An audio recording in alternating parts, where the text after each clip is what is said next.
Composing music's a perilous affair, like any creative calling, and composers worry about the future as much as everyone else. Today, however, it's the past that's bothering me. Phrases like "consigned to history" suggest we can't do anything about what is gone, but for composers it isn't that simple. Not only can we do something about it, but we have to. At very least, we have to ask how we feel about what came before us and how it informs our work. A composer can allow the stimulus of existing worlds to inform everything, like Stravinsky, or a composer can more or less turn against the relevance of what has gone before, like Varese. But you cannot compose in a vacuum. You cannot be indifferent to history. Or can you? To a degree, composing becomes a different activity in different ages. The shift in social position of art over long periods constrain any sense that composing is one immutable activity. Stravinsky himself saw the pitfalls of the past in one of his most surprising pronouncements, in the Poetics of Music. At the height of his neoclassical work, you'd expect his point to be how rich a source is the musical past. He evoked some of its detail closely enough, after all. But instead, he distinguished between using it as a stimulus and as a source. As a stimulus to your own work, the musical past is useful, he agreed, because it serves to get your ideas flowing. As a source, however, a place you go for answers, it is suspect.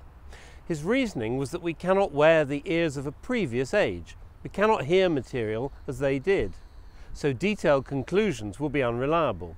In particular, we cannot be sure what a particular music or musical idea communicated, how it expressed itself to another age. This is perplexing at first, coming from Stravinsky, but he was reminding us that all musical antecedents have selfish, current purposes for composers, rather than setting out to make historical links. What matters is now and the art of now for that composer, and if the past helps it happen, so be it, but it belongs to its own age. In making this point, Stravinsky was reinforcing one he'd made on another occasion, that, in his famous words, "Composition is theft. You appropriate whatever the composition needs. But doing so is not a historical exercise. Anything goes." Stravinsky was setting out a caution on dangers inherent in our new awareness of musical history. In doing so, he wasn't commenting on its particular importance to him. Just how far his work, or any composer's, is informed by earlier music is a different matter. But what is striking is how many composers are fulsome and explicit about antecedents. Most evoke some sort of link to a past, even in music where, as listeners, we can't really hear it for ourselves. Of course, I did mention Varese, a progressive creature detached from obvious historical sympathies or antecedents. He, like the futurist movement, was part of a very small minority in yearning for the clean slate, the purity of a new music for whom the past would taint the new with compromise. He's rare, but he's not unique, especially in the turbulent mid-20th century. The clean slate surely struck a chord with one of Varese's champions, Pierre Boulez. By contrast, the young firebrand Boulez, of course, levelled exactly that charge at Schoenberg, that he was compromised by his past. The thrust of his polemic, "Schoenberg is dead," was that his new world of serialism, that pure new world, was fatally undermined by Schoenberg's reliance on classical forms. For example, those variations, baroque dances and sonatas of his precious European inheritance. The two worlds are incompatible, and Schoenberg had attempted to justify the one by the other, said Boulez. But he was surely fighting against the very tide of our culture. Every composer is in a dialogue with their past in some way. The trick is finding the strength to turn that dialogue to productive ends, rather than be overwhelmed by what went before. Schoenberg was not interested in breaking with his past, whatever the later hopes of those seeking a champion for the new music. The huge role that certain antecedents play in the individuality of this or that composer is a playground for the musicologist. The rest of us just know that for Messiaen there were the twin giants Debussy and Ravel. For Tippett there was Stravinsky. For Stravinsky, Tchaikovsky was the most Russian of us all. For Tchaikovsky there was the sublime Mozart. For much of late Romantic Europe there was Wagner. And for composers of all generations there is Bach. You don't have to share Schoenberg's overwhelming sense of how tradition unfolds to have an interesting past yourself as an artist. There are no rules. Your cultural antecedents don't have to be your own national roots. I do remember a Finnish composer expounding to me on Indian culture and then admitting he was just sick of the whole thing of being Finnish. Distant musical histories can be just as important as recent ones. Think of the effect of early polyphony on composers as different as Maxwell Davis and Arvo Pärt.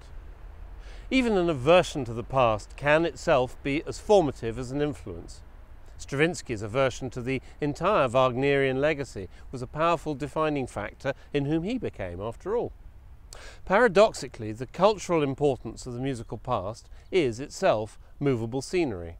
Every age builds its own backdrop, and some have been quite minimal. Earlier Western cultures gave scant listening attention to what was not of their time. Think of the reverence for our past that we hold today. The most routine trio sonata unearthed in an archive can expect welcoming tones on the radio, a scholarly edition, the high-quality audio recording, all markedly contrasting with the mores of those bygone days when art was disposable. For starters, our unprecedented avalanche of data and newly discovered work in this age of musicology puts us in a different relation to past chapters. We just know more, have more to listen to, even as we drift further away. Less than 200 years ago, one of Beethoven's many legacies may have been to herald this modern view. The shadow he casts over the 19th century, as Schumann wants to fund a monument to him, Liszt performs the Hammerklavier Sonata to Wagner, and Brahms is still struggling to believe in his own First Symphony. All that marks the point where, maybe, the world started looking over its musical shoulder in earnest. All the same, the interest that Mendelssohn and Brahms were taking in reviving the music of Bach and earlier composers must have seemed quaint. Art had so long been the stuff of now, even among educated listeners. Most of it produced, consumed and forgotten in the manner of modern pop music. Somewhere within this picture of the past, meanwhile, there does lurk a huge but. Even as they wrote for the here and now, composers of previous European ages were already proclaiming, albeit filtered via their study and assimilation, their own debt to the past. Two striking examples run like threads of tweed through the post-Baroque. Barely had Bach died when Haydn was putting his study of counterpoint into use, within a new, tonally stable classical texture. Mozart, Schubert, Beethoven, Mendelssohn and Brahms would all follow, fuguing their utterly individual recreations of an apparently archaic concept. Meanwhile, the great symphonies of the Romantic period also show that other Baroque mainstay, the chorale, gradually assuming a symbolic role as the hermetic tonal bastion rolled out of the harmonic mist at the summit of many a symphonic argument.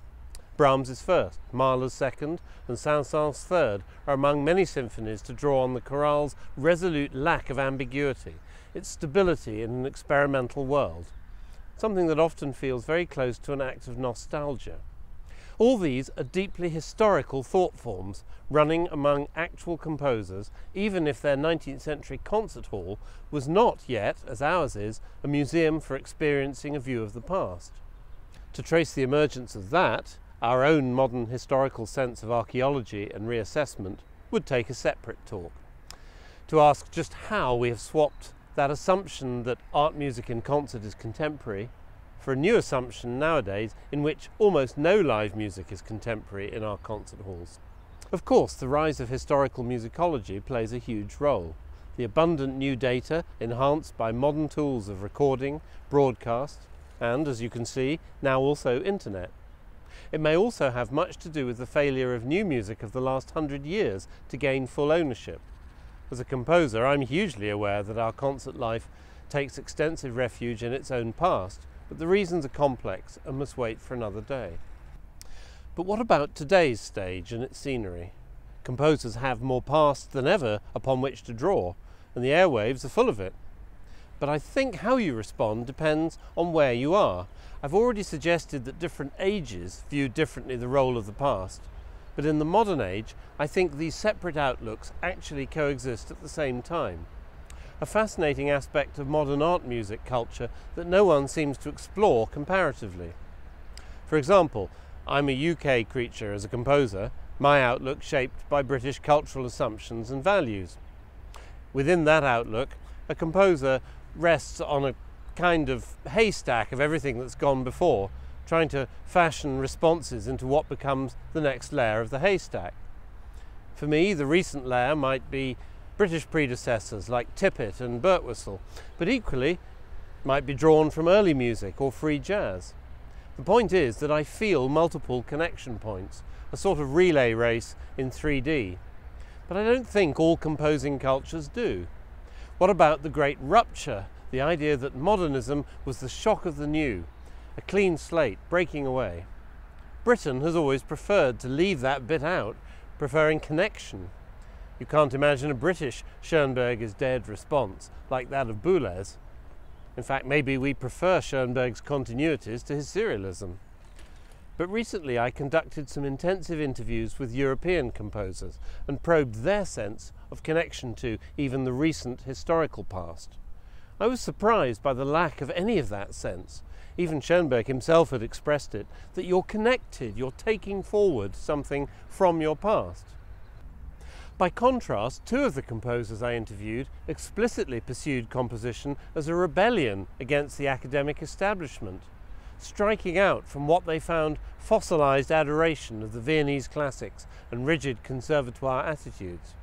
When I asked about older music as heritage, another composer replied, "Of course, those works are important. For example, Stockhausen's Gesang der Junglinge.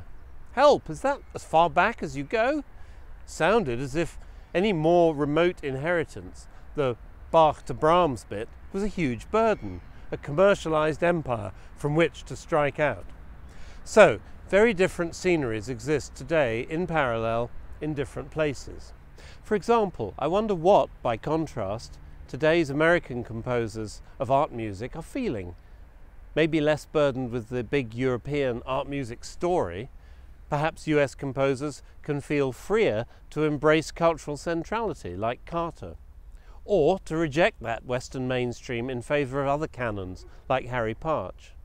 As Stravinsky also said, "Toute réaction est vraie," anything goes. But I still say you cannot compose in a cultural vacuum.